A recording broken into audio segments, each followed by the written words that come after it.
Dirige Camila Zuluaga.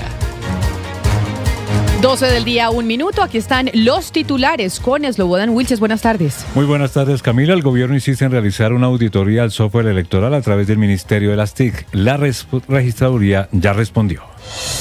Y la Asociación Colombiana de Geólogos y Geofísicos de la Energía celebró el resultado del pozo exploratorio Copoazú 1, perforado en el Caribe por Ecopetrol y Petrobras. En el aeropuerto El Dorado de Bogotá fue capturado Ángel Esteban Aguilar, alias Lobo Menor, presunto autor intelectual del asesinato del ex candidato presidencial ecuatoriano Fernando Villavicencio. Y la gobernadora del Valle, Dilian Francisca Toro, aseguró que la crisis del sistema de salud podría empeorar con la liquidación de las EPS intervenidas. Exige respuestas al gobierno. La Asamblea de Antioquia declaró al senador y candidato presidencial Iván Cepeda persona no grata debido a las declaraciones en las que aseguró que la región es la cuna del paramilitarismo. Por segundo día consecutivo permanece cerrada la vía nacional Valledupar-Bosconia por un bloqueo de comunidades que protestan por los servicios de energía. En deportes, Lucho Díaz espera clasificarse hoy con el Bayern a los cuartos de final de la Champions League. Y en el mundo hay alarma en Oriente Medio por el ataque a la mayor refinería de gas del mundo. Es noticia en Colombia. Y la noticia en Colombia continúa con los cuestionamientos que hace el gobierno nacional frente al sistema electoral de nuestro país. Insisten en poner en manto de dudas sobre el proceso electoral y el software para el conteo de votos. Hoy, el ministro del Interior, desde el Hotel Tequendama en Bogotá, insistió en una auditoría en la que participe el Ministerio de las TIC. ¿Qué responde la registraduría, Caterina Ávila? Durante la primera comisión de seguimiento electoral de cara a las elecciones presidenciales, el ministro del Interior, Armando Benedetti, pidió que se pueda hacer una auditoría del software electoral a través del Ministerio de las TIC.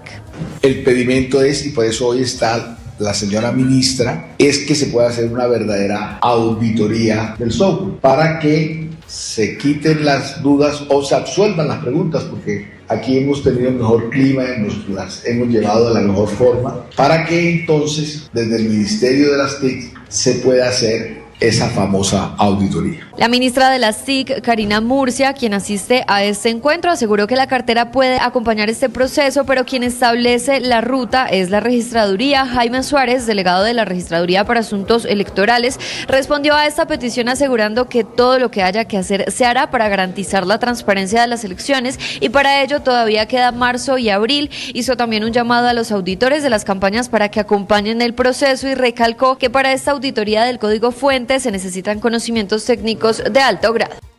Es noticia judicial. Y la noticia judicial está en el aeropuerto El Dorado de Bogotá. Fue capturado Ángel Esteban Aguilar, alias Lobo Menor, señalado como presunto autor intelectual del asesinato del ex candidato presidencial ecuatoriano Fernando Villavicencio. Salima Férez. Slobodan Ángel Esteban Aguilar, alias Lobo Menor, señalado como uno de los cabecillas de la organización criminal Los Lobos, vinculada a delitos como narcotráfico, sicariato y minería ilegal, tenía circular roja de Interpol y fue capturado cuando intentaba ingresar al país con una identidad falsa tras llegar de México. La detención fue realizada por oficiales de Migración Colombia durante los controles en la terminal aérea. De acuerdo con las autoridades, Aguilar buscaba evadir los sistemas de verificación haciéndose pasar por ciudadano colombiano. Alias Lobo Menor es considerado un objetivo de alto valor para las autoridades ecuatorianas por su presunta participación como autor intelectual en el asesinato del ex candidato presidencial ecuatoriano Fernando Villavicencio. 12 del día, 4 minutos. Gracias, Salima. La Procuraduría pidió a la Corte Suprema de Justicia la condena contra Santiago Uribe Vélez por el delito de concierto para delinquir y absolverlo por homicidio agravado en el proceso judicial por la conformación del grupo paramilitar conocido como los 12 Apóstoles, por el cual fue condenado en segunda instancia a 28 años de prisión. Sergio Barbosa.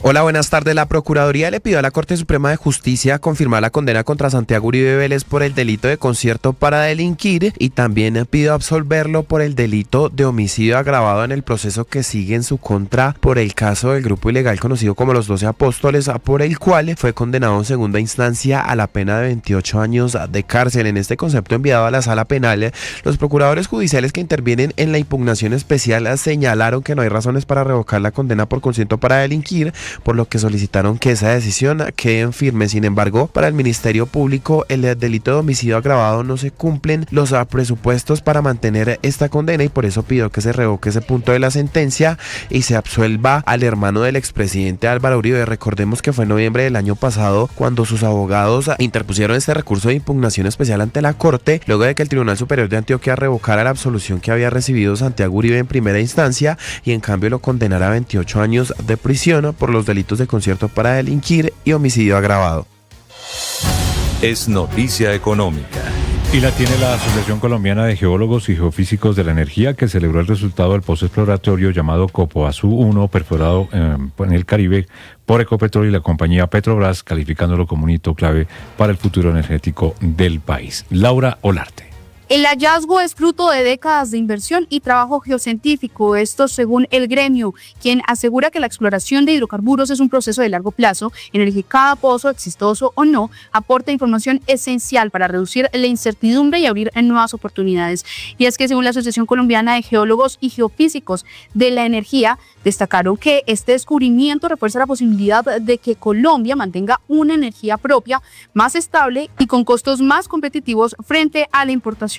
Así lo aseguró Flover Rodríguez, el vocero de la Asociación Colombiana de Geólogos y Geofísicos de la Energía. Qué buen momento para recordarnos a todas y todos los colombianos que en el subsuelo está el presente y futuro energético de nuestro país. Este resultado exitoso nos demuestra que el proceso exploratorio entrega resultados en el mediano y en el largo plazo. Sin embargo, el gremio lanzó una advertencia. La decisión del gobierno de no firmar nuevos contratos de exploración ya tendría efectos visibles como el aumento de tarifas de energía, mayor dependencia externa y menos empleo en el sector. Finalmente, hicieron un llamado a abrir un diálogo técnico y revisar esta política, recordando que lo que no se explore hoy no estará disponible en el futuro, porque aseguran que la exploración de hoy es la seguridad energética del mañana.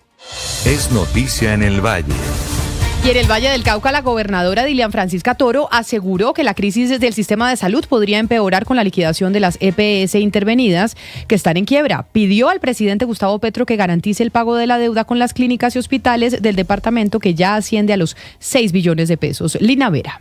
Continúan las reacciones tras el anuncio del presidente Gustavo Petro sobre la posible liquidación de las entidades promotoras de salud que atraviesan una crisis financiera. Desde distintos sectores se han encendido las alarmas por el impacto que esta medida podría generar en los usuarios y en la red hospitalaria. La gobernadora del Valle del Cauca, Dilian Francisca Toro, expresó su preocupación frente a las consecuencias económicas que traería la decisión. Indicó que si se concreta la liquidación, las obligaciones financieras que estas entidades tienen con los hospitales públicos podrían quedar sin ser saldadas. Pues bastante grave en caso que se dé, porque las deudas a los hospitales y a las clínicas son muchísimas. Yo puedo decirle el hospital universitario, que es el que yo más conozco, y tiene unas deudas de más o menos 700.000 millones de pesos de las EPS intervenidas. Y las EPS intervenidas pues son vigiladas y controladas por el gobierno. Entonces esto pues traería una problemática financiera muy grande. En el Valle del Cauca, las EPS mantienen deudas que superan los 6 billones de pesos con la red de salud. Entre las entidades con mayor número de afiliados y también con mayores compromisos pendientes figuran Ensanar, Cosalud y Nueva PS.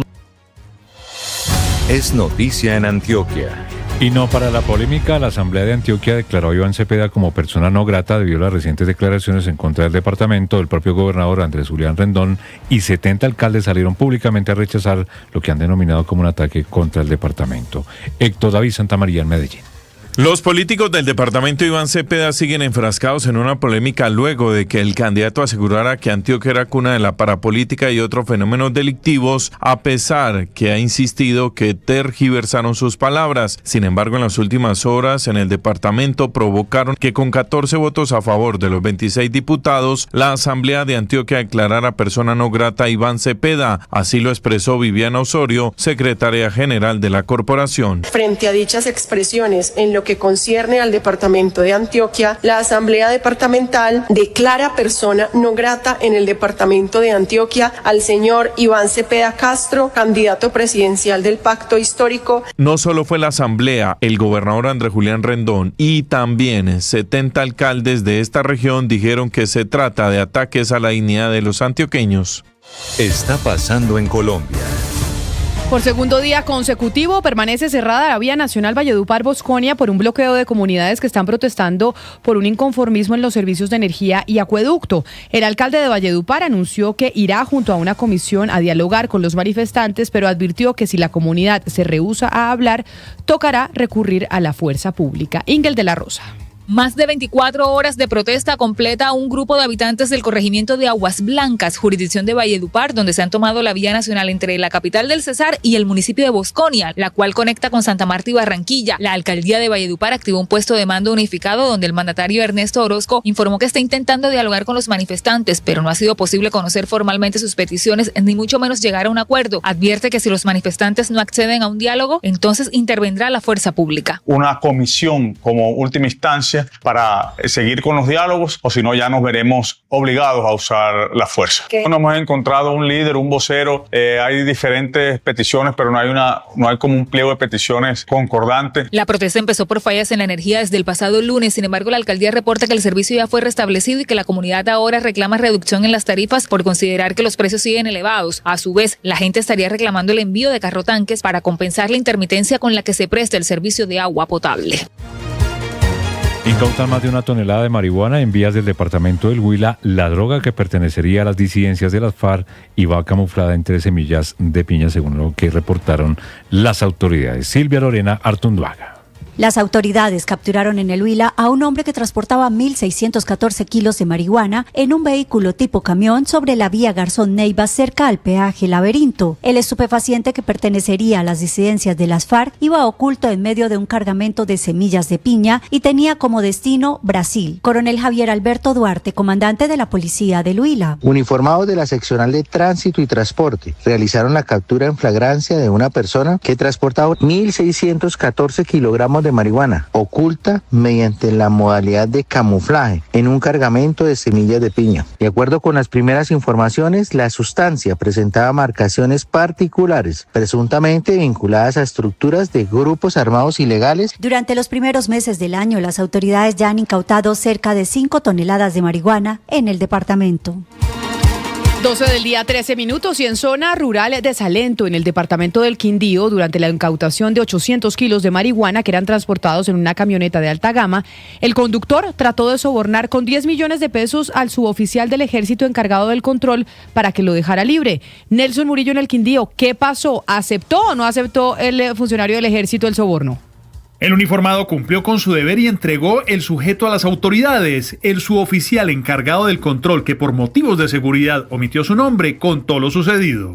El conductor se nota un poco tenso, un poco asustado. Procede a ofrecerme una suma de dinero de 10 millones de pesos. Mis principios, mis valores, como la ética militar, no me permiten aceptar dicha oferta. Procedo a capturarlo y a dejarlo a disposición de las autoridades competentes. Sobre el origen del alucinógeno, el coronel Julián Arango, comandante de la 8ª Brigada del Ejército. Un puesto de control. Esta droga, al parecer, sería del Gador Frente 57 Yair Bermúdez y provenía del departamento del Valle del Cauca, teniendo como destino el municipio de Toche, Tolima, la cual transportaban a través de vías terciarias para evitar ser detectados por las autoridades. El capturado, los 800 kilos de marihuana y la camioneta pasaron a manos de la Fiscalía. Faltan 85 días para la Copa del Mundo.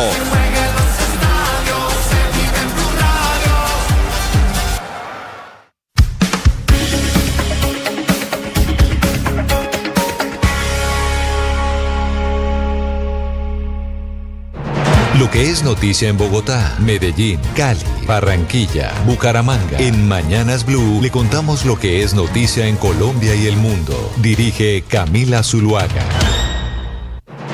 Son las 12 del día, 15 minutos, y continuamos con las noticias. Y ahora vamos a ver lo que está pasando en el mundo, porque hay alarma en Oriente Medio por el ataque a la mayor refinería de gas del planeta. César Moreno.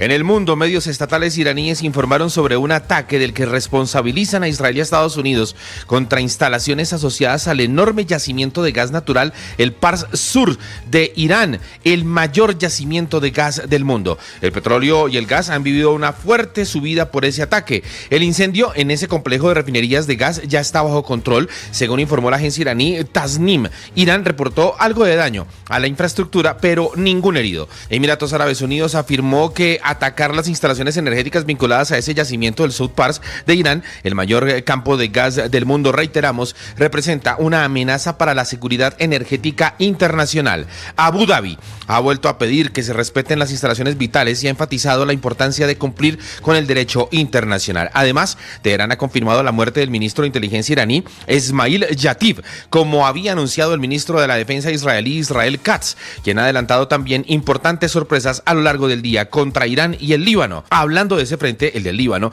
al menos 10 personas han muerto en los ataques aéreos del ejército israelí contra el centro de Beirut, su capital, en las últimas horas, al tiempo que una andanada de misiles iraníes contra Israel ha causado al menos 2 víctimas mortales en Tel Aviv. Es noticia deportiva. Y la noticia deportiva la tiene Lucho Díaz, que espera clasificarse con el Bayern de Múnich a los cuartos de final de la Champions League. Don Santiago. Dani, es que está a punto de comenzar en España el duelo entre el Barcelona y el Newcastle. Hablamos de este partido en primer lugar porque dará inicio a las 12:45 de la tarde. El equipo culé con Lamine Yamal de titular buscará sellar su clasificación a cuartos de final ante los ingleses, y la serie, para que todos la tengan presente, se encuentra 1-1. A las 3 de la tarde entrará en acción el Bayern Múnich. Veremos si el técnico del equipo bávaro, Vincent Kompany, le dará minutos a Lucho Díaz, pues recordemos que el conjunto alemán venció 6-1 como visitante al Atalanta de Italia y posiblemente juegue con nómina alterna. De clasificarse, jugará ante el Real Madrid en los cuartos de final. A las 3 de la tarde jugarán también el Liverpool y Galatasaray. La llave está 1-0 a favor de los turcos, que no podrán contar con Davinson Sánchez por acumulación de tarjetas amarillas. Pero el que sí está habilitado es Yasser Asprilla, que espera sumar sus primeros minutos en el certamen. Tottenham y Atlético de Madrid también se verán las caras a las 3 de la tarde, pero en Londres. Los colchoneros se imponen parcialmente 5-2 y tienen pie y medio en los cuartos de final de la Champions League. Es tendencia en Colombia. Y es tendencia en el país el peligroso reto viral con acetaminofén, que ha encendido las alarmas de las autoridades de salud. Dayana Enciso. Así es, Camila, feliz tarde. Ante los casos de intoxicación con acetaminofén en adolescentes por un reto que es viral en redes sociales y que consiste en consumir la mayor cantidad de pastillas de este medicamento en cuestión de minutos y entre varios amigos, a ver quién aguanta más, el Ministerio de Salud, el INVIMA y el Instituto Nacional de Salud hicieron un llamado urgente y recordaron que los medicamentos de venta libre son seguros únicamente si se usan conforme a las indicaciones, advirtiendo que su uso inadecuado puede causar daños graves e incluso la muerte. Asimismo, las autoridades hicieron un llamado a las familias para controlar estrictamente los medicamentos en casa y al Ministerio de Educación para activar protocolos de prevención en colegios, enfatizando la necesidad de vigilar el entorno digital de los jóvenes. También solicitaron a droguerías, supermercados y grandes superficies activar alertas ante compras inusuales de estos productos. Finalmente, pidieron a las secretarías de salud intensificar los controles en la cadena de distribución y a la ciudadanía abstenerse de difundir contenidos peligrosos, reiterando que ningún reto digital justifica poner en riesgo la vida.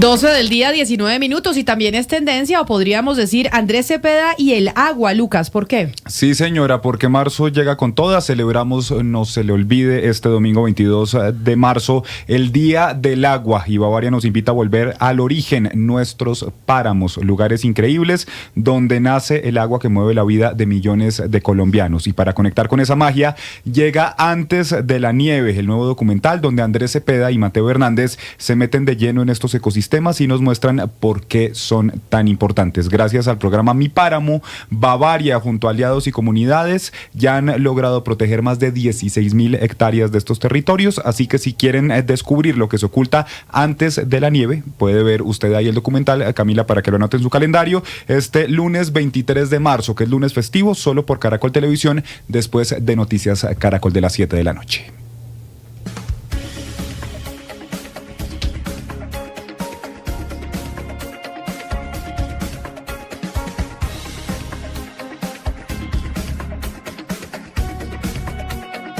Y le hacemos el filtro a lo que usted se encuentra en redes.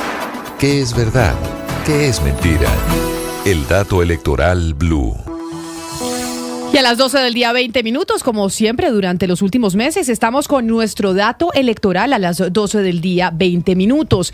Y es que hemos visto cómo se están moviendo a través de redes sociales los anuncios de las campañas. Y hay un trino que puso el expresidente Álvaro Uribe que ha llamado la atención, Jennifer, porque antes de la primera vuelta, cuando pensábamos todos que pues ya los candidatos estaban definidos a irse hasta el final en primera vuelta, pues llama a un acuerdo entre Abelardo de la Espriella y Paloma Valencia. Sí, lo podemos poner para que lo leamos acá con Lucas. Camila, a mí me llamó mucho la atención el trino porque uno supone que para segunda vuelta sí se aliarían las fuerzas de Paloma Valencia y Daniel Oviedo con Abelardo de la Espriella para enfrentar al que las encuestas da como uno de los ganadores y que pasaría a segunda vuelta, que sería el señor Iván Cepeda. A mí lo que me llama la atención, Camila, es que se haya mencionado en esta instancia, es decir, para primera vuelta. Si lo tiene ahí, Lucas, que no lo tengo acá abierto en mi celular, pero si lo puede leer usted, porque mientras lo ponchan acá en la cámara. Jennifer, un trino que publica esta mañana el expresidente Álvaro Uribe, donde dice lo siguiente, Camila: piden unidad Paloma Abelardo.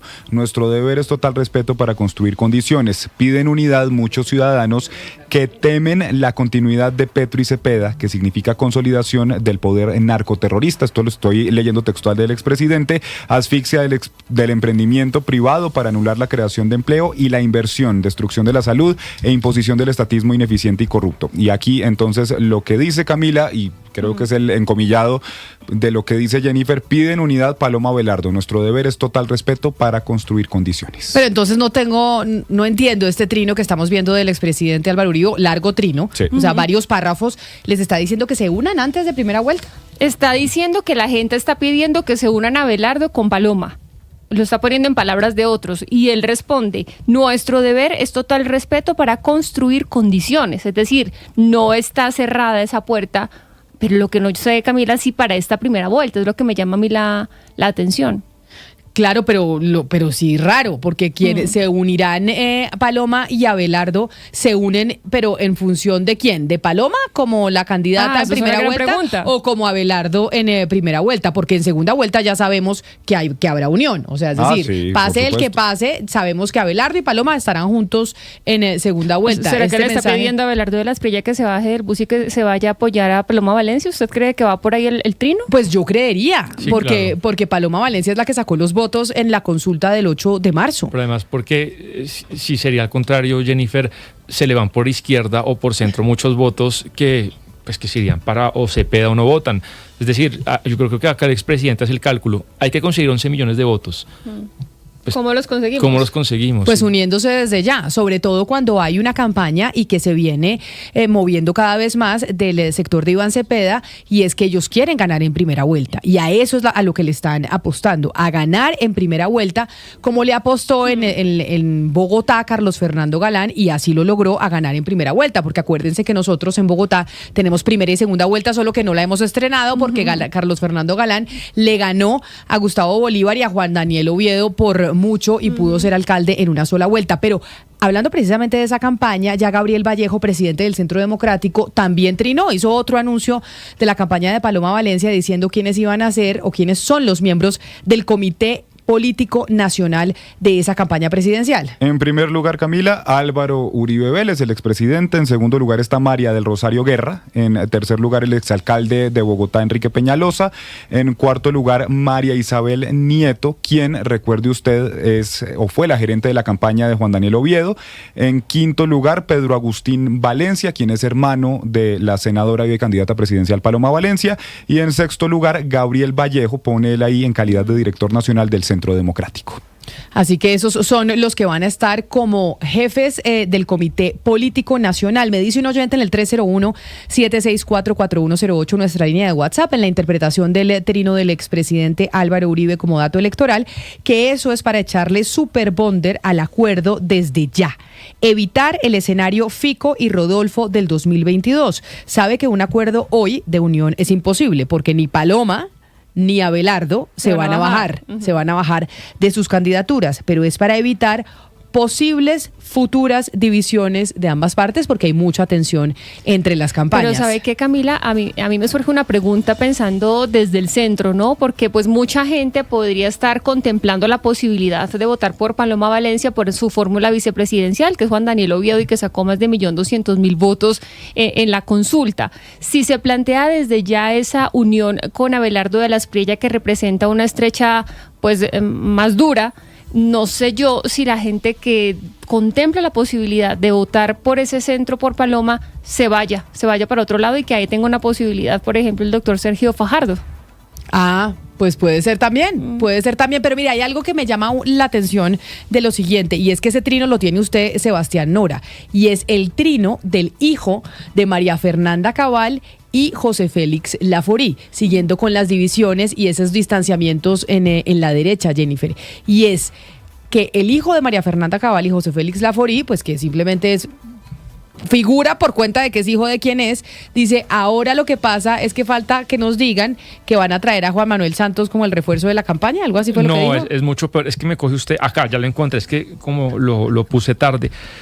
Sí, el hijo de él, pues que, a ver, y lo sabemos, el contexto que la familia, el matrimonio está muy dolida con el Centro Democrático, y pone y cuando anuncian al lavador Juan Manuel Santos como jefe de campaña. Pero bueno, esto pues es la guerra máxima que no baja ni siquiera en época electoral, pues diciéndole lavador al expresidente. Claro, pero esto es un mensaje a la campaña de Paloma Valencia. Sí. Diciendo, ahora que nos damos de tan abiertos y tan no sé qué, ahora cuándo van a anunciar a Juan Manuel Santos llegando a la campaña. No, claro, pero es un poco la actitud, lo que interpreto yo si tengo muchas diferencias con el santismo, a mi mamá le hicieron trampa en la encuesta, pero ni en el momento electoral bajó la guardia y la guerra es a muerte. Eso es lo que yo interpreto. Además, porque acuérdese usted Pues, que Laforí y Cabal han hablado de que van a crear un nuevo partido de derecha, que después de las elecciones lo van a hacer, entonces de pronto están ahí allanando el terreno para hacerlo. Claro, Camila, pero están en primera vuelta con Abelardo o con Paloma Valencia. Juan José Laforí está con Abelardo de la Espriella, él está con Salvación Nacional. De hecho, el día que es el de las votaciones del 8 de marzo, él graba un video con Cabal y dice que llega a votar por Salvación Nacional y que él no va a votar la consulta. Recuerde usted que él no votar la consulta de marzo provino de la campaña. No recordaba yo porque no me importa lo que haga el hijo de María Fernanda Cabal y José Félix Laforí, eso es lo que me sorprende porque es diciente frente a sus papás. No, espérese. Recuerde usted que la consulta, la gente de Abelardo de la Espriella pidieron no votarla. Por eso él llega muy militante ese día de las elecciones a decir, yo estoy con Salvación Nacional, voy a votar al Congreso por Salvación Nacional y no voy a votar la consulta como lo ordenaron los de la Espriella. José Félix Laforí renuncia al Centro Democrático, se va a Salvación Nacional y María Fernanda Cabal sigue hoy como senadora del Centro Democrático porque no quiere perder la curul. Entonces hoy, al menos en público, lo que ella dice es, yo estoy con el corazón dividido, pero pues estoy apoyando a Paloma Valencia. A ver, ¿de verdad nosotros nos creemos el cuento que en la casa están divididos? Pues ¿De eso es verdad lo que están divididos? Porque uno está en Salvación Nacional y María Fernanda Cabal sigue siendo hoy Camila senadora del Centro Democrático. Pero yo sí creería que con sello gano yo y con cara pierde Sí, usted. que están divididos, no se lo cree nadie. Sí, ese cuento no se lo cree nadie, Camila. Mire, yo creo que aquí lo que estamos viendo es que ellos, después de las elecciones del 8 de marzo, han estado diciendo que el que salió muy derrotado es Abelardo de la Espriella. Y esto está mostrando que no es así. Está mostrando que realmente en algunos lugares, en algunos nichos, Abelardo de la Espriella sí puede hacerle un daño a Paloma grande, es decir, un daño electoral, en lo electoral. Entonces ellos están curando en salud porque aquí la división sí es muy, muy cierta. Esta semana hablamos de estas declaraciones del señor Fernando Londoño, que la gente dice, no, ¿quién le va a parar bolas? ¿Quién le va a parar bolas? En lugares como Antioquia, Fernando Londoño tiene un público que es restringido, pero es un público que vota. Es que no es solamente lo que uno ve en redes sociales, aquí hay que pensar en quiénes son los que madrugan a votar. Y yo creo que aquí lo que se están dando cuenta es que Abelardo de la Espriella sí puede hacer un daño realmente importante y que se tienen que curar en salud porque esa primera vuelta sí puede ser muy disputada y con la decisión de Paloma en la derecha más fuerte, pues en esa decisión que tomaron en la gran consulta, la derecha más fuerte pues no de ninguna manera se va a pegar a votar por esa propuesta que quedó tan develada en la entrevista de cambio, que son tan distintos. Pero mire que Ana Cristina, Hugo Mario, me dice aquí un oyente en nuestra línea de WhatsApp que quien no ha hablado recientemente en contra de Santos es el expresidente Álvaro Uribe, o no este año, ¿no? O este año ha hablado ya que el hijo de José Félix Laforí, María Fernanda Cabal, se va y le dice lavadora al expresidente Santos. Uribe no ha hablado en contra de Santos recientemente. Voy a buscar Esa aquí, es la Camila, mayor división y la división que se originó pues, después todavía no se hablan, imagínese usted. Pero es que yo creo que eso fue como un chiste. ¿Qué fue como un chiste? ¿Como un chiste? Pues lo de Laforí, lo del hijo de Laforí. Entre eso chiste fue y como más chanza. como, sí, exacto, como no, yo no lo tomo en serio, creo que fue como una ironía, o sea, como ya que están dando el salto olímpico, pues yo lo tomo más como una ironía. No, yo lo veo como un ataque Lo tomo directo literal. a la campaña de Paloma Valencia, diciéndoles como ustedes están tan abiertos ya que están dejando meter al santismo. Claro, pero lo que no hay es una posibilidad real de que Juan Manuel Santos llegue a esa campaña, es lo que le entiendan a Cristina. Sí, que por Una eso ironía, una exageración, es como decir, pues ya, es como la tapa, vámonos a la tapa, porque la tapa sí sería Juan Manuel Santos. Entonces, por eso lo digo que lo hace como una hipérbole, como decir, esto ya es la tapa de todo.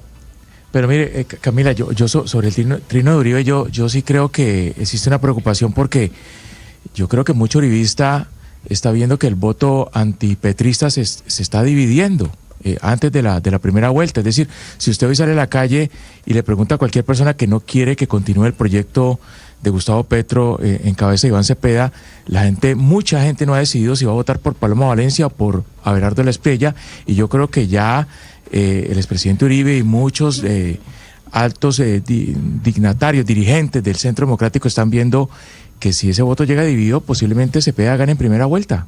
Claro, y por eso es que menciono yo lo de Álvaro Uribe, de que hace rato no habla de Santos, porque igual el santismo ya está sentado en la mesa. Nos decía Lucas, ahí está María Isabel Nieto. María Isabel Nieto fue secretaria privada de Juan Manuel Santos en la Casa de Nariño, fue cónsul del gobierno Santos en Nueva York, está en el comité político por cuenta de que ella acompañó a Juan Daniel Oviedo, que es la fórmula vicepresidencial, y es la cuota de Juan Daniel Oviedo en esa campaña político. Entonces acá sí ya hay una alianza en cierta medida por los lados entre Álvaro Uribe y Juan Manuel Santos. Camila. Pero además, ¿sabe por qué, Lucas? Déjeme le digo, porque acá yo sí creo que hay muchas personas, y lo decía ¿cómo se llama? Botero en el periódico El Espectador este fin de semana, Juan Carlos Botero, en una de sus columnas, en donde mencionaba acá las elecciones del 2026, estas elecciones presidenciales son entre quienes quieren continuar con el sistema institucional que hoy tenemos en Colombia o quienes quieren un cambio profundo de ese sistema institucional. Acá nos estamos enfrentando frente a quienes quieren un modelo de país distinto al que hoy tenemos. Y ahí pues yo creo que Santos y Uribe pues se odiarán y todo lo que usted quiera, pero en términos económicos y en términos institucionales piensan muy parecido. Aquí busqué la tarea que me puso, los trinos de Álvaro Uribe que mencionen la palabra Santos. El último que me sale, Camila, es del 21 de diciembre de 2025. Este año no. Este año no. A veces no, y eso era lo que iba a decir. A veces el buscador es malo. Pero me aparece el último aquí, Sebastián, el más reciente, pero estoy de acuerdo con usted, puede fallar. Con la mención Santos, es el 21 de diciembre del 2025, ¿No sabe qué dijo? publicando un video que dice: esta es la herencia de Santos que le transferirá Petro a Cepeda. Sí, el señor Moss le metió muy poca plata a ese buscador, yo lo uso mucho y no funciona muy mal. Pero le quiero decir algo, o sea, simplemente hay que hacer recordar algo, y es que Santos se elige con Uribe, pues se pelean, todo, y ahí viene la gran pelea, pero lo cierto es que muchos funcionarios, pues más allá de la pelea arriba entre Uribe y Santos, pues mucha gente de abajo quedó todavía conectada, es decir, hay mucha gente que terminó el santismo porque venía el uribismo y pues que finalmente no tiene esa pelea a muerte entre ellos porque son gente de abajo, es decir, como las cabezas sí se pelearon, pero mucha gente quedó mezclada y quedaron teniendo buena relación, y eso pero en el centro democrático, pero en el centro democrático sí hay mucho antisantismo. Pues sí, y claro, el centro pero democrático también radical, entre ellos Paloma Valencia, José Félix Laforí, su hijo y otros tantos, sí es que no pueden verlo ni oler el santismo. Pero estuvieron mezclados, entonces ahí es difícil. Pero o sea. desde hace años los detestan. Desde Y lo hace otro, años. Lina. sobre Cabal rápidamente, Camila, yo sí creo, y ustedes me pueden tirar tomates o lo que sea, yo sí creo que ella terminó muy herida con todo lo que pasó, cuestionó el proceso de elección o lo que sea, pero yo creo que ella sí quiere a Paloma Valencia. Fueron compañeras en el Congreso de la República, creo que ahí existe una relación, es mi opinión muy personal y como yo lo percibo Sí, desde no lo lo que... van a querer así, no, gracias. No, mire, Jennifer, desde lo que yo he conocido de las dos como seres humanos, creo que Cabal, a pesar de todo ese tema que hizo después de la elección, porque se mostró herida y bueno, ella no confió en cómo fueron las cosas, yo creo que ella sí le tiene respeto y cariño a Paloma Valencia y en ese sentido creo que sí, cuando dice que la va a apoyar, es genuino. Yo ayer Es veía, muy pero perfecto. mire, eso Oscar, está como lo que me decía alguien ayer. Uno tiene enemigos y compañeros de partido. Eso es así como Paloma Valencia y María Fernanda Cabal. Pero mire, Camila, yo sí creo que el llamado de atención del presidente Uribe con su trino, él es una persona que conoce muy bien la política y sabe que las heridas es mejor evitarlas ahora y no después, porque después no se pueden evitar porque ya causan daños muy grandes. Entonces el llamado a la unidad es a que hagámonos pasito, vamos a llevar estas campañas hasta de la mejor manera para en segunda vuelta unirnos. Pero esa es la unidad estratégica que está planteando el presidente Uribe. Y lo otro es que no se nos puede olvidar lo que planteó Paloma Valencia cuando ganó. Y a propósito de haber traído como fórmula vicepresidencial al doctor Oviedo. El acuerdo sobre las diferencias, acuerdos en medio de las diferencias. Obviamente que Santos y Uribe han tenido unas diferencias del tamaño de una catedral, pero los acuerdos que está planteando Paloma Valencia, que es la candidata, es que hay que buscar la manera de que en medio de las diferencias hay que buscar acuerdos para llegar a la segunda vuelta unidos, porque en la segunda vuelta lo que no se puede dar según sus cálculos es la desunión, porque ahí sí pierden, es la pérdida absoluta. Y lo que se decía del santismo en la campaña de Paloma, hombre, Aurelio Iragorri es primo hermano de la doctora Valencia, es santista y va a estar en la campaña de Paloma, porque en medio de sus afinidades políticas hay una familiaridad muy estrecha entre ellos. Es noticia en Venezuela. 12:37 minutos después del dato electoral, tenemos noticias internacionales, particularmente en Venezuela, porque Delcy Rodríguez, la presidenta interina, hace un anuncio importante sobre quién estará a cargo de la defensa de ese país. Sí, señora, noticia importante que acaba de producirse en Venezuela, Camila, y es que está notificando Delcy Rodríguez, presidenta encargada de ese país, que sale Vladimir Padrino López del Ministerio de Defensa. Recordemos, Camila, que esto no es menor, Vladimir Padrino estaba a cargo de la defensa de Venezuela desde el 25 de octubre de 2014, es decir, llevaba casi 12 años en este ministerio. Dice Delcy Rodríguez en un trino en sus redes sociales que le informa al país que ha designado al general Gustavo González López como ministro del Poder Popular para la Defensa y que le agradece al general Vladimir Padrino López por su lealtad a la patria y por haber sido durante todos estos años el primer soldado en la defensa de Venezuela. Seguros estamos de que asumirá con el mismo compromiso y honor las nuevas responsabilidades que le serán encomendadas. Esto recordando también, por ejemplo, que tiene una recompensa que los Estados Unidos piden desde hace varios años y tiene una recompensa cercana a los $15 millones por Vladimir Padrino López, y que cuando usted pensaba en el régimen de Nicolás Maduro, estaba Nicolás Maduro y a su lado Diosdado Cabello y por supuesto Vladimir Padrino López. Pero entonces sacan a Padrino López, Gonzalo, ¿y qué lo pondrán a hacer? ¿Y la razón por la cual sacan a Padrino López es por orden de los Estados Unidos o cuál sería la explicación? Y acuérdese usted, pues, de la operación del 3 de enero, ¿no? Sí, a ver, Camila, lo que pasa es que estamos frente al anuncio de un reencauchado, ¿no? Es que el señor Gustavo González López no es alguien nuevo dentro del régimen. El señor Gustavo González López, fue director del SEBIN, que es el Servicio de Inteligencia venezolano, fue ministro del Interior, incluso fue ministro de Infraestructura. Hay una investigación que en su momento la fiscal general Luis Ortega Díaz hizo en contra de este señor por un desvío de fondos en la construcción de la línea 5 del metro de Caracas. A ver, no es una persona que es distante al gobierno chavista, no es una persona que es distante incluso al movimiento de Hugo Chávez, más allá del de Nicolás Maduro, es alguien que desde hace mucho tiempo era cercano al régimen.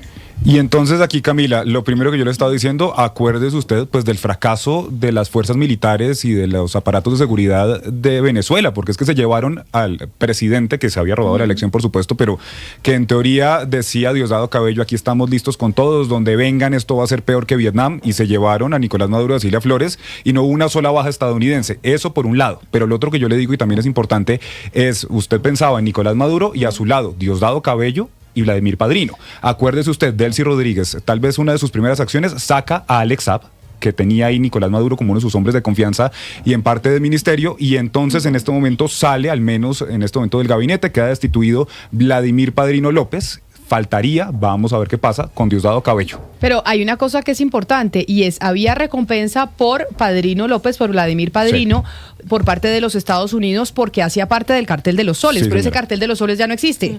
Entonces ya no hay recompensa por Padrino López. Seguramente le piden a Delcy Rodríguez reacomodarlo y quién sabe ponerlo en qué funciones. Yo tengo como dos lecturas, Lucas, usted que maneja el tema Venezuela con tanto entusiasmo. Uno, puede haber sido retirado justamente pues porque se logró hacer esta operación de los Estados Unidos, como usted dice, mataron a un montón de los que estaban cuidando a Nicolás Maduro, ninguna baja estadounidense, hacen una operación perfecta y pues por supuesto él es la cabeza que tendría que rodar. O dos, se está reorganizando todo el tema del chavismo en este momento, pues bajo el padrinazgo de los Estados Unidos, y de pronto por ahí va la cosa, porque ya, y la pregunta es, ¿cuándo van a sacar entonces a Diosdado Cabello? Porque se está desbaratando las bases del chavismo. Cuando uno decía, puede haber un cambio en Venezuela, todo el mundo decía, tiene que tener el apoyo del ejército, del pueblo que quiere sacar a Nicolás Maduro, pero el pueblo, el ejército está con Nicolás Maduro, en cabeza del señor Padrino. Y ahí hay un tema importante, no sé cómo lo ve usted, Gonzalo, que lo habíamos comentado aquí, y es que desde el 3 de enero se habían empezado a reconfigurar las piezas, y veíamos a Delcy Rodríguez más con Diosdado Cabello, por ejemplo, que con Vladimir Padrino realmente, y ahí estaba casi siempre. De hecho, cuando reciben a la embajadora de los Estados Unidos en Venezuela por primera vez, quien está en las reuniones, Delcy Rodríguez, junto a su hermano, el presidente de la Asamblea Nacional, Jorge Rodríguez. Pero habíamos visto, Gonzalo, y no sé cómo le ve usted, más relegado a Vladimir Padrino realmente desde el 3 de enero.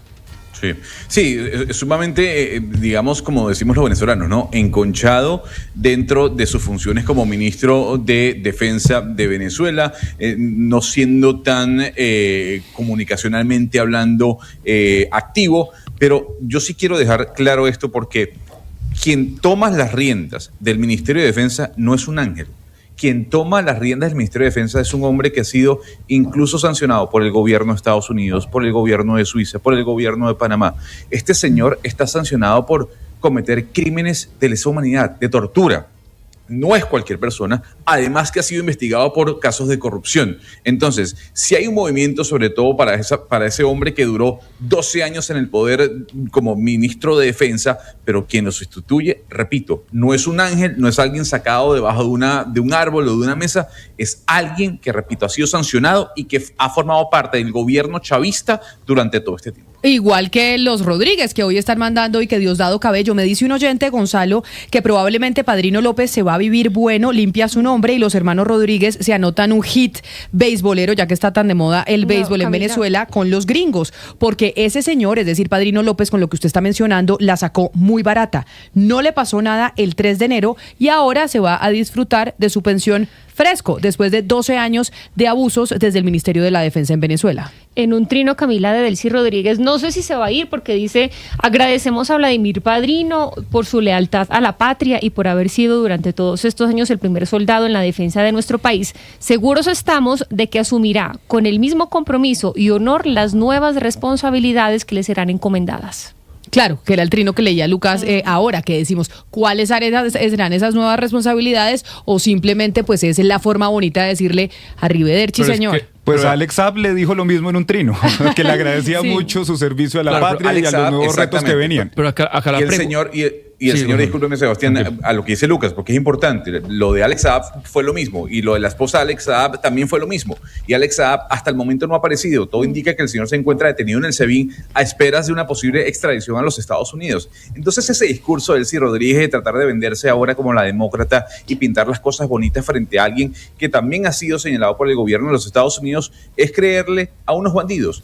Yo no sé qué va a pasar con Vladimir Padrino López, pero pasarlo del Ministerio de Defensa a otro departamento del gobierno venezolano o de las Fuerzas Armadas, yo en este momento no lo veo. No, pero acá la pregunta es la velocidad de los cambios y el tipo de cambios que va a haber, porque hay personas que han cuestionado, que me parece de buena manera porque la pregunta es difícil. Entonces creo que Camila y Jennifer decía que iba a haber un cambio real, tanto de sistema democrático y económico, y yo creo que esto sí es una fisura grande que se mueve. Que no iba a haber. Claro, o que no va a haber. O que no era la prioridad de los Estados Unidos, porque esa es la fase 3, el tema de la democratización. Entonces, echemos la película para atrás desde el bombardeo del 3 de enero. Cogemos la cúpula del chavismo, no sé, Gonzalo, usted me dirá si me equivoco, las 10 personas más importantes del chavismo, hoy de esas 10, 5 ya no están en el nivel de poder. Pues digamos, entonces, de las 3 caras duras del chavismo, que eran, bueno, Maduro, que ya se fue, pero digamos los que quedaban, que eran 5. Delcy Rodríguez, Delcy y su hermano. Sí. Jorge Rodríguez, pero ellos son uno solo, una mismidad, ¿no? Ellos dos. Una en el Ejecutivo y otra en el Legislativo. Exacto, pero son uno solo. No se van a traicionar entre hermanos, aunque bueno, casos se han visto. Padrino López, que sale de la ecuación, y Diosdado Cabello. En este momento quedan los Rodríguez y Diosdado, porque ya Padrino pues, se hace a un lado. Alex Saab, es decir, la pirámide jerárquica del chavismo está cambiando. Vamos a ver en qué va a terminar esto, pero decir que nos están dando una secuencia de cambios, no sé si a la velocidad que Gonzalo quisiera y los venezolanos, pero esto, Padrino López, en el proyecto chavista es un cambio grande. No, a ver, digamos, esta decisión está tomada obviamente con el go, por llamarlo así, o la luz verde del gobierno de los Estados Unidos. Es que el gobierno de Venezuela está claudicando ante el gobierno de los Estados Unidos, y Delcy Rodríguez y Jorge Rodríguez lo saben. Incluso ayer que habían aparecido dentro de... Ese no es el taladro, ese sí es el celular suyo. Eso sí no le vamos a echar la culpa a los vecinos, Gonzalo. No. Entonces, ¿qué ocurre? Que nosotros, como venezolanos, queríamos ver de alguna u otra manera un cambio radical. No va a haber un cambio radical. Ayer estaba Zapatero con Jorge Rodríguez sentados hablando de que hay posibilidad de que algunas personas que habían sido beneficiadas con la ley de amnistía pudiesen revocarle, digamos, la decisión. Entonces, hasta el momento, todo queda igual.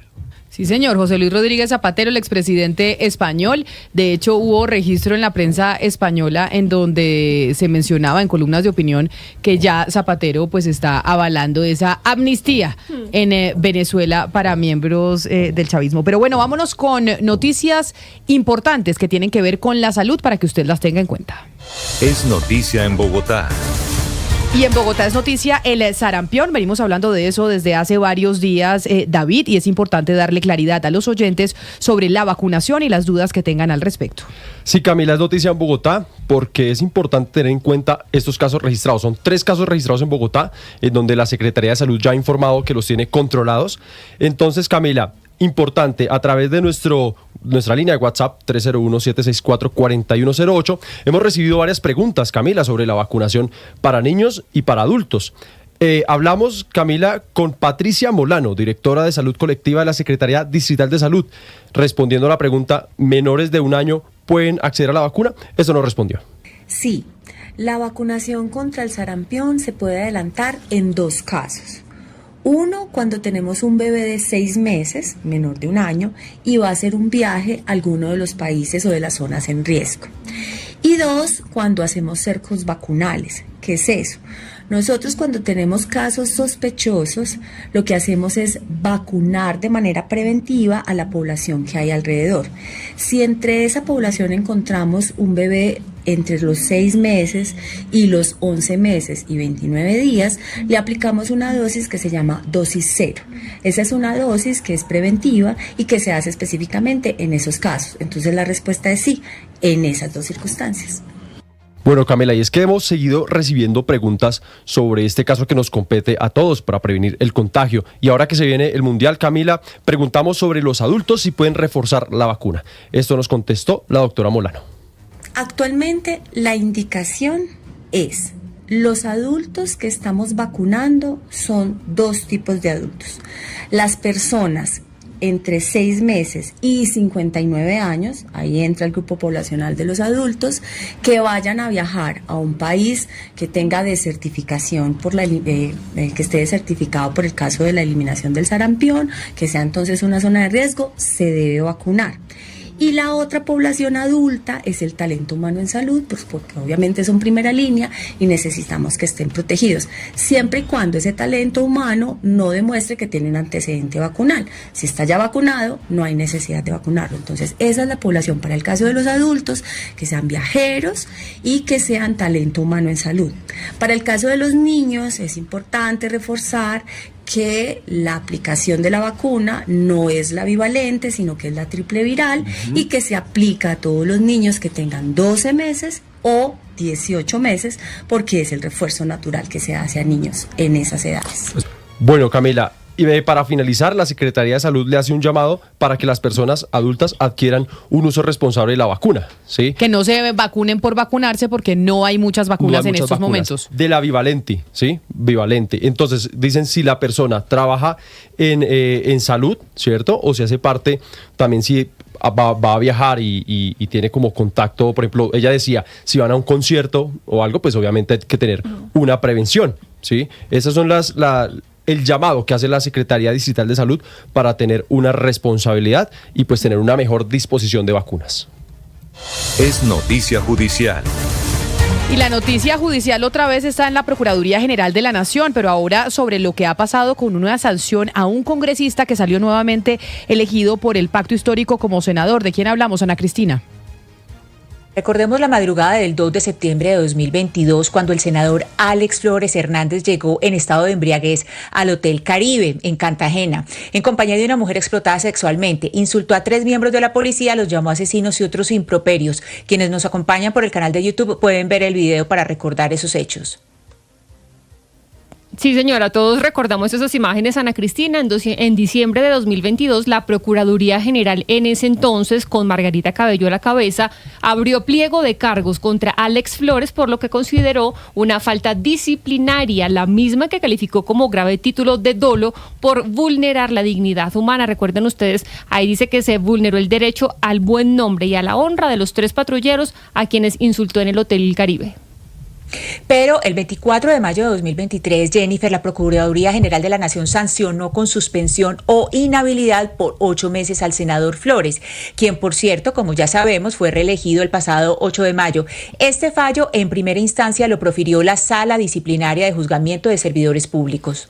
Y más de un año después, en octubre de 2024, el Procurador General, ya bajo el mando de Gregorio El Hash, disminuyó de 8 a 6 meses la sanción e inhabilidad de Alex Flores. Recordemos que en junio del año pasado, el magistrado César Reyes de la Corte Suprema de Justicia archivó esta indagación previa contra el senador Flores, diciendo que el funcionario ya había pedido perdón y que sus actos no configuraban un delito. Y hay que explicar que la sanción de Procuraduría tiene que ser revisada por el Consejo de Estado, porque Alex Flores es un funcionario elegido por voto popular. Pero si se ha atenuado mucho la sanción y se ha dilatado en el tiempo, Ana Cristina, ¿cuál es la noticia hoy? Pues el 5 de marzo pasado, Camila, citaron a 5 consejeros para decirles que tomaran decisiones sobre 2 asuntos distintos. Uno de esos asuntos atañe a Alex Javier Flores Hernández. Esto le compete a la Sala Disciplinaria de Juzgamiento de Servidores Públicos, a la cual le asignaron este expediente de Flores el pasado 27 de febrero. Quienes nos acompañan por Vimix pueden ver en pantalla esa asignación. Lo que me informan mis fuentes es que la semana pasada el Consejo de Estado habría dejado en firme, en primera instancia, la sanción contra Flores. Imagínense todo el tiempo que llevamos en esto. Me dice mi fuente que el procurador Gregorio El Hash no habría esperado a que el Consejo de Estado revisara la sanción, sino que simplemente la habría anulado. No hay ninguna publicación al respecto, Camila, en la página de la Procuraduría. Pero hemos hablado con el procurador Gregorio El Hash, ¿lo hemos llamado a preguntarle sobre el tema o no? Camila, le preguntamos por esa revocatoria de la sanción al procurador El Hash, así es, y también a su equipo de comunicaciones. Hasta el momento no nos han respondido y una vez más, Camila, pues esta es una decisión en primera instancia que pues podría ser apelada una vez más. Pero sí resulta muy extraño que el procurador Gregorio El Hash, 1, no haya respondido y 2, no haya esperado la revisión del Consejo de Estado, ¿no? Porque nosotros, pues a ver, es que acuérdese, las imágenes y las veíamos ahora en pantalla para quienes se conectaban con nosotros a través de nuestro canal de YouTube. Esa imagen fue terrible de cómo completamente borracho Alex Flores insultaba a los miembros de la fuerza pública y fue muy violento con las autoridades en su momento, y que entonces la Procuraduría siga dilatando y Gregorio El Hash no responda a las preguntas. Sí, ahora Camila, pues hay un cuestionamiento que es también de fondo, y es que habría que revisar la sentencia de ese 5 de marzo que no es pública, no la tenemos, o sea, sabemos que se reunieron, que el 2 de marzo los citaron para reunirse el 5 y que el 5 debían proferir pues esa sentencia, y que esa sentencia 5 de marzo fue 3 días antes de las elecciones recientes, de las elecciones del 8 de marzo, porque si determina o menciona pérdida de derechos y funciones públicas, pues Alex Flores no habría podido aspirar a la curul nuevamente, o habría tenido que apelar antes de aspirar, tendría que haber presentado la apelación antes de aspirar. ¿Por qué esta sentencia no es pública? Eso es lo que nos estamos preguntando hoy. ¿Por qué no es posible acceder a ella?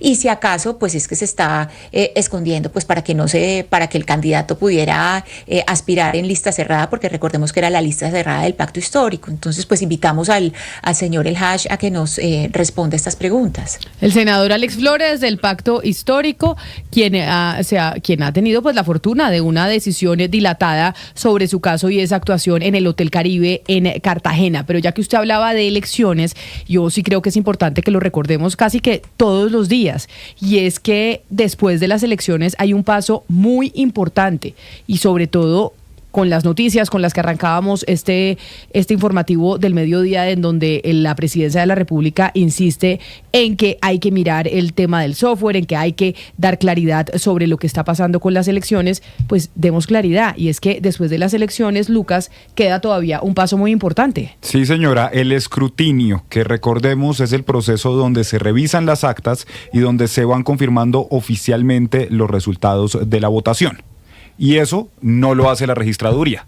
No, eso es clave entenderlo, y por eso lo decimos todos los días. El escrutinio lo realizan los jueces de la República y los notarios, que son los que revisan mesa por mesa, resuelven las reclamaciones de los ciudadanos y toman las decisiones finales sobre los resultados. Es decir, la registraduría solo organiza las elecciones, pero no decide sobre los resultados. Y por eso es que, como hemos dicho aquí, pues el proceso tiene varias garantías y tiene también varias autoridades que a lo largo de estos procesos pues los van vigilando, y eso por supuesto pues da tranquilidad, Camila. Pues da tranquilidad entender cómo es el proceso electoral. Yo creo que mucha gente está aprendiendo, y eso también es válido, que estemos aprendiendo sobre cómo se dan las elecciones, qué pasa después del día que vamos a las urnas, y sobre todo porque ya, ¿cuánto quedan para las elecciones presidenciales, la primera vuelta? Ya le digo, pero quedan un poquito más de 2 meses, quedan exactamente 73 días. 73 días, que eso es una eternidad en política, ¿no, Oscar? O sea, 73 días en campaña es una cantidad. No, y sobre todo en Colombia, al ritmo que estamos nosotros viendo el desarrollo de esta campaña. No, mucho tiempo. Puede pasar todo. Acuérdense que quién fue el que nos contó, JJ Rendón fue el que nos dijo que de un día a otro la foto cambia constantemente. Mire, y además porque para esta época, hace 4 años, Rodolfo Hernández todavía no figuraba. Ayer veía una entrevista que le hacía Daniel Coronel en su canal de YouTube. ¿Sabe a quién, Ana Cristina? A nuestro astrólogo. ¿Cómo era que se llamaba nuestro astrólogo? El que nos dijo aquí un 31 de diciembre que los que iban a pasar a segunda vuelta eran Gustavo Petro y Rodolfo Hernández, y que nosotros quedamos aterrados ese 31 de diciembre diciendo, bueno, pero este señor sí se chifló. Pues ayer Daniel Coronel, dijo? una hora haciendo la carta astral con nuestro astrólogo, con Daniel Daza. Daniel Daza, sí, señor. Sí, me dice aquí Lina. ¿Y dio resultado o algo así o no? Pues ¿le creemos al astrólogo o no le creemos al astrólogo? Es la pregunta.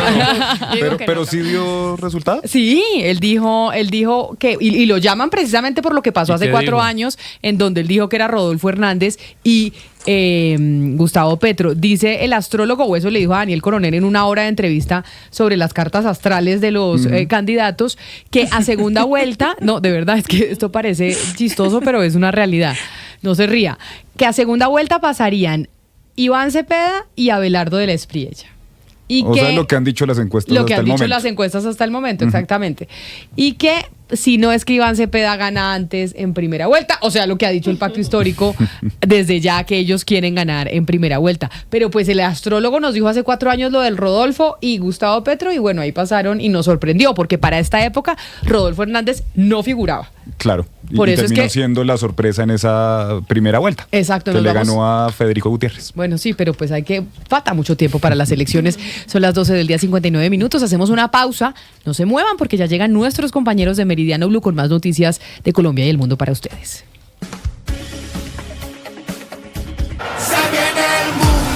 Faltan 85 días para la Copa del Mundo.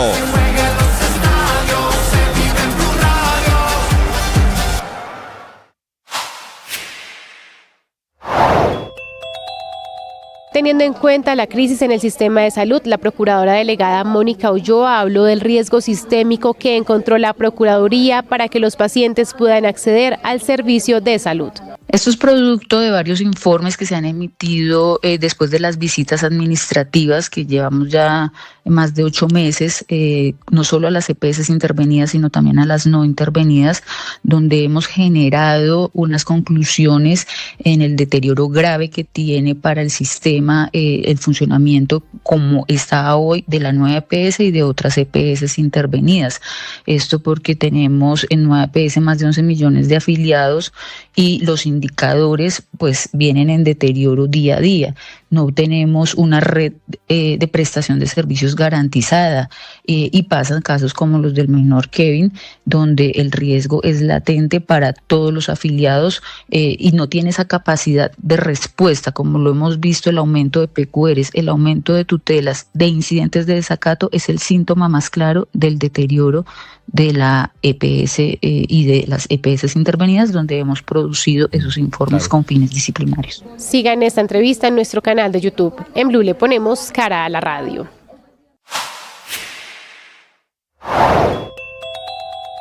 La bomba encontrada en la frontera con Ecuador no pertenecería a las fuerzas militares colombianas. Aquí en Blue Radio toda la información. Lo que me